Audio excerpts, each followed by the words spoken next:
나의 영원하신 기업 생명보다 귀하다. 나의 갈 길 나가도록 나와 동행하소서. 주께로 가까이 주께로 가오니 나의 갈 길 나가도록 나와 동행하소서. 세상 부귀한 일함과 모든 명예 버리고 험한 길을 가는 동안 나와 동행하소서. 주께로 가까이 주께로 가오니 나의 갈 길 나가도록 나와 동행하소서. 어두운 골짝 지나가며 험한 바다 건너서 천국 문에 이르도록 나와 동행하소서. 주께로 가까이 주께로 가오니 나의 갈 길 나가도록 나와 동행하소서. 아멘. 열지한 이후에 하나님은 아직도 오늘 본문에 이야기하고 있는 것처럼 가나안 땅이라고 하는 그 땅에 들어가지 않았습니다. 이제 유월절의 절기를 지키고 이스라엘 백성들이 출애굽해서 모든 마음이 들떠 있습니다. 왜냐하면 애굽인들은 이 장자의 죽음으로써 쑥대밭이 되었지만 이스라엘 백성들에게는 하나님의 말씀에 언약의 피, 문설주의 발음으로 이 피를 보고 죽음의 신이 다 지나갔습니다. 그래서 이들에게는 살았죠. 죽음에서 살아난 것입니다. 우리로 말하면 교통사고, 죽음의 위기 속에 났는데 머리털 하나 상하지 않았다. 여러분, 그러면 얼마나 기적 같은 일이라고 말하지 않겠습니까? 사람들은 이런 위기 속에 있다가 구원을 받으면 그러한 그 현장, 장소 이런 것을 잊어버리지 않습니다. 저도 이 신방을 가다가 태풍을 만나서 저 언양 휴게소 앞을 지나오다가 바람이 너무 불고 이 비가 너무 많이 와서 부산으로 신방 가다가 되돌아오는 길에 언양 휴게소 바로 옆에 길이 미끄러진 거예요.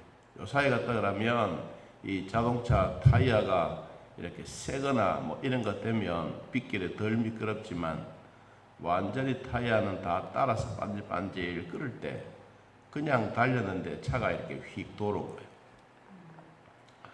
그래서 참 순간에 무슨 생각이 들었냐면 이제 죽는구나. 여러분, 죽는다는 그 생각은 순간입니다. 정말 순간입니다.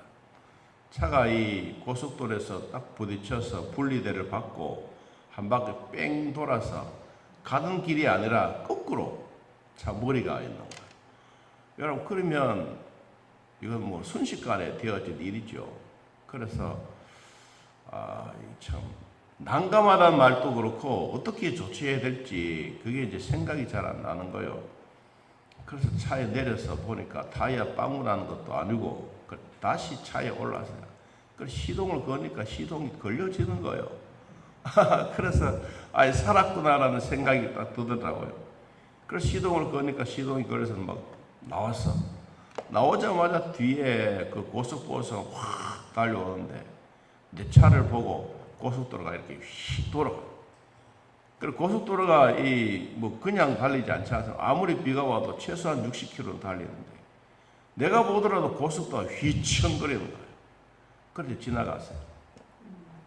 그 순간이라고 하는 것은 몇 초 사이입니다. 그러는 동안에 머릿속에 생각은 필름처럼 지나갑니다.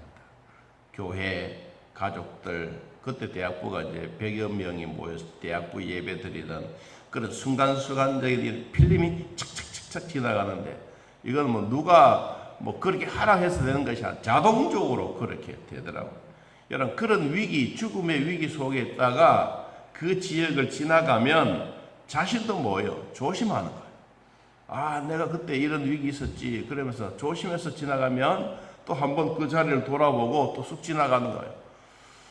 아마 이스라엘 백성들에게도 그렇지 않았겠느냐. 왜냐하면 6월절 절기라고 하는 이 절기는 죽음에서 건너가는 참 엄청난 죽음의 위기, 죽었다가 살아난 그런 과정들인데, 이스라엘 백성들에게는 하나님이 말씀하셨던 대로 문설주에 어린 양의 피를 발라 이렇게 쭉 있어서 살았어요.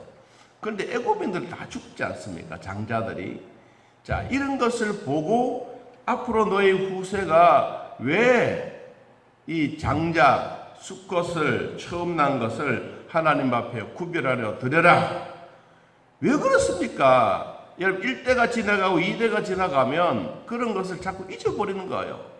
그러니까 도대체 우리는 이런 것이 우리하고 상관없습니다.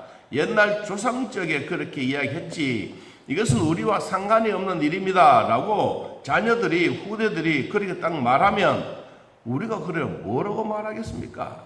오늘 그 질문이에요. 앞에서 이 13장 1절에서도 하나님 앞에 처음 난 사람이나 짐승을 드려라고 이야기했는데, 이번에 두 번째 11절에 들어와서는 만일에 후대에 우리의 자녀들이 이런 문제로 똑같이 질문을 하면 우리가 뭐라고 대답하겠습니까? 그러니까 하나님이 뭐라고 말씀하셨느냐 하면, 여러분 14절에 보면요, 후일에 내 아들이 네게 묻기를 이것이 어찌 됨이냐 하거든 너는 그에게 이르기를 여호와께서 그 손의 권능으로 우리를 애굽에서 곧 종이 되었던 집에서 인도하여 내셨다. 하나님이 우리를 인도해 내셨다. 어디에서? 종살이 하던 430년 동안 종살이에 익숙해 있었던 이것을 우리에서 하나님이 구원해 주셨다. 이 날이기 때문에 너희들도 그렇게 지켜라. 그냥 지키는 것이 아니다. 하나님이 10번째 재앙 가운데 쭉 재앙을 내리시다가 계속해서 온 성경이 그랬지 않습니까? 15절에 그때 바로가 완악하여 우리를 보내지 아니하매 여호와께서 애굽 나라 가운데 처음 난 모든 것은 사람의 장자로부터 가축에 처음 난 것까지 다 뭐했다? 죽이셨다. 하나님이 죽이셨기 때문에 우리는 이 죽음의 위기에서 살아났다. 그래서 우리가 죽지 아니하려면 하나님의 말씀을 잘 듣고 순종하는 것이 최고로 좋은 일이다. 아, 그러니까 자녀들이 뭐라고 말하겠습니까? 아이고, 그렇습니까? 옛날에는 그런 일도 있었네요. 그러면서 그 말을 귀담아 듣는 자녀들은 그 말씀에 대하여 순종을 할 것이고, 귀담아 듣지 않고 건성으로 들으는 자녀들은 에이고, 이건 뭐 우리와 뭐 상관없는 일입니다 라고 얼마든지 그렇게 이야기할 수가 있습니다. 근데 성경에 쭉 이제 읽어보다가 보면 출애굽을 해 나가서 홍해를 건너고 이 마라라고 하는 쓴물을 마시고 한참 지나가다가 보면 이스라엘 백성들이 물이 없어서 막 하나님 앞에 원망하고 모세를 원망하고 그럴 때가 있거든요. 그때 뭐가 나타나냐 하면 오늘 이 성경 말씀에서 우리에게 주셨던 하나의 교훈이 있습니다. 하나님의 말씀에 자녀들이 철두철미하게 아버지로부터 물려받았던 하나님의 말씀의 전수자들은 그 말씀에 대하여 끝까지 순종을 해요. 하나님의 말씀이 무엇이다? 하나님의 말씀은 곧 생명과도 같다. 교회가 뭐냐? 교회는 곧 생명이다. 하나님의 말씀이 뭐냐? 살아있는 말씀이다. 이 자체를 이 후손들이 철두하게 교육을 시키고 교육받았고 그 아버지의 말씀이 정말로 옳구나라고 받아들이던 자녀들은 끝까지 하나님의 말씀에 순종해 가는데, 이 말씀을 그냥 대강 속으로 예 알았습니다 건성으로 이야기하는 자녀들은 다 나갈 때 하나님을 원망하고 하나님께 삿대질하고 하나님께 대항하는 이런 자손들이 변해버리다는 거예요. 여러분, 그래서 우리 부모님들이 해야 될, 마지막까지 해야 될 일은 뭐냐?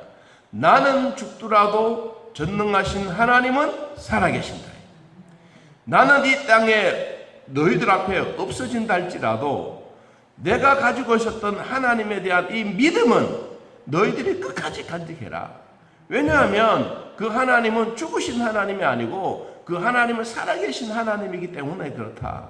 지금 당장 내 자녀들이, 내 아들과 딸들이 예수를 안 믿어도, 교회 못 나와도 여러분들이 해야 될 일은 뭐냐? 우리의 손자, 손녀들에게 마지막까지 우리가 해야 될 의무와 책임이 있는 거예요. 아들이 장가 가면 네 알아서 해라 이것이 아닙니다. 여러분, 신앙은 장가 가도 내 자녀고, 장가 가도 내 며느리고, 장가 가도 모든 집안 식구이기 때문에 하나님에 대해서는 철두철미한 훈련과 교육이 필요합니다. 이거 되지 아니하면 어느 날 단계가 지나가 할아버지가 죽고 할머니가 죽고 아버지가 죽고 후대가 쫙 내려가면 내려갈수록 희미해지면서 하나님의 존재가 자동적으로 없어져 버려요. 이게 바로 뭐예요? 오늘 하나님이 이런 사실을 미리 알고 있기 때문에 만일에 너희의 아들, 딸들이 묻는다면 이렇게 대답해라. 그분이 바로 누구였느냐? 그분이 바로 전능하신 하나님입니다. 여러분, 이 이야기를 지금 또 하고 있습니다. 자, 마지막 한 번 더 보겠습니다. 자, 16절에 봅니다. 16절에 이것이 내 손의 기호와 내 미간의 표가 되리라. 이는 여호와께서 그 손의 못으로 권능으로 우리를 애굽에서 인도하여 내셨다. 하나님이 우리를 인도해 내신 그분이 바로 누구냐? 우리 하나님은 위대하신 분이다. 그분의 권능의 손이다라고 우리들에게 말씀해 주고 있습니다. 하나님이 얼마나 우리에게 강하신 분인가, 하나님의 권능의 팔이 얼마나 대단한가, 이것을 이제 가면 갈수록 이야기합니다.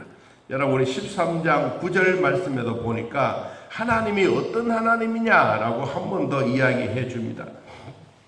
자, 13장 9절, 이것으로 내 손의 기호와 내 미간의 표를 삼고 여호와의 율법이 내 입에 있게 하라. 이는 여호와께서 강하신 못으로, 손으로, 여기는 손으로라고 이야기했지만 아들들에게 이야기할 때는 하나님의 권능이라, 권능. 하나님의 권능의 손이 얼마나 강했으면 바로가 그렇게 이야기하더라도 모세와 아론은 물러서지 아니하고 하나님의 권능으로 이겼다. 모세의 지팡이가 이긴 것이 아니라, 모세가 이겨낸 것이 아니라 모세와 함께 하셨던 그 하나님이 그 권능으로 이겨내셨다. 그래서 너희들은 꼭 해야 될 일 두 가지를 했습니다. 하나는 내 손의 기호와 내 얼굴의 표를 삼아라. 손이라고 하는 것은 우리의 손이 더러울 수도 있고 우리의 손이 추접을 수도 있지 않겠습니까? 성경 말씀에 이야기하고 있는 대로 손이라고 하는 것은 그 이스라엘 백성들 보면 뭐 이렇게 감는 게 있어요. 뭐 검은 줄로 이렇게 감았어. 이게 왜 감느냐? 심심해서 감느냐? 아닙니다. 보기 좋게 감는 것도 아닙니다. 아침에 일어나서 나는 하나님의 말씀에 순종하겠습니다 라고 하는 표입니다. 표. 오늘 또 나는 하나님이 주셨던 말씀 어딜 가든지 하나님과 함께 동행하는 내 삶이 되겠습니다. 이거는 할아버지, 아버지, 손자, 손녀 내려가면 내려갈수록 이것은 태어나면 줍니다. 다 부모로부터 물려받습니다. 나는 아버지로부터 물려받았다. 너도 이것을 내가 주마. 다 물려받아서 아침에 출근할 때 이렇게 손에 감고 가는 거예요. 가면서 무슨 생각합니까? 아, 오늘 또 나는 하나님이 나와 함께 계신다. 두 번째는 표의 미간. 표의 옛날에 우리 그 여자분들 시집 갈 때 쪽두리라는 게 있지 않습니까? 머리에 쓰는 거. 그것이 어쩌면 우리 성경에서 나온 거예요. 이 미간이라고 하는 건 이 표에 보면 이렇게 네모 반듯한 게 이런 게 있습니다. 이 속에 뭘 집어넣느냐 하면 자기가 새벽에 일어나서 하나님의 말씀에 은혜 받았던 그 종이 쪽지를 적어서 요 미간 안에 집어넣는 거예요. 그걸 집어넣고 이제 길을 가다가도 오늘 생각이 뭐더라 한번 외워야 되겠다. 그러다가 생각나면 요 놈을 열어가지고 다시 보고 또 집어넣는 거야. 이게 이제 집에 돌아와서는 한 귀절을 다 외워서 그러면 이걸 이제 버려. 그리고 그 다음날 아침이 되면 또 하나님의 말씀을 적어서 여기 또 집어넣고 이렇게 해서 다니는 거예요. 그러니까 손을 한번 보고 머리에 있는 미간에 있는 표를 한번 보면 하나님이 오늘 또 나와 함께 하셔서 잠잘 때까지 보호해 주셨구나 라고 하는 이런 마음이 우리 후대의 백성들에게 있게 된다. 그게 바로 뭐냐? 여호와의 권능이다.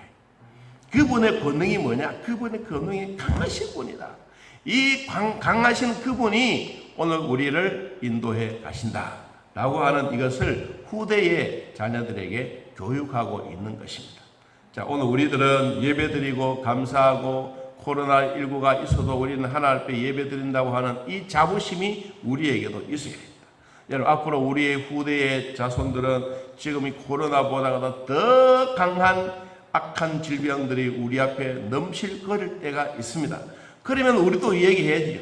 우리도 이런 코로나 있을 때도 우리는 교회에서 예배드리고 목사님이 말씀 듣고 우리는 그 말씀에 순종했다. 그것이 중요한 것이 아니라 우리는 전능하신 하나님의 권능으로 살아났기 때문에 나도 이 하나님의 권능을 너에게 물려주겠노라. 이게 믿음의 대회를 이어가는 것입니다. 우리 모두가 믿음의 대회를 끝까지 잘 이어가면서 오늘 내가 건강하다고 오늘 내가 잘 된다고 절대로 자부심 가지지 말고 하나님 앞에 늘 겸손하면서 하나님의 주신 은혜로 살아가는 삶이 되시기를 진심으로 축복합니다. 하나님 아버지, 오늘 또 주 안에 사는 우리들에게 은혜와 복을 주시니 고맙고 감사합니다. 하나님의 말씀은 살았고 운동력이 있으며 그 말씀의 능력의 힘이 오늘날 우리에게 임하게 하옵소서. 하나님이여, 예배드리는 사랑하는 성도들 어느 곳에 있든지 우리들을 돌봐주시고 하나님의 사랑으로 함께하여 주옵소서. 하나님, 지금 또 우리가 위기 속에 있고 우리 생명이 살아있으면 하나님의 강하신 팔로 나를 이끌어 주시는 은혜인 줄로 믿습니다.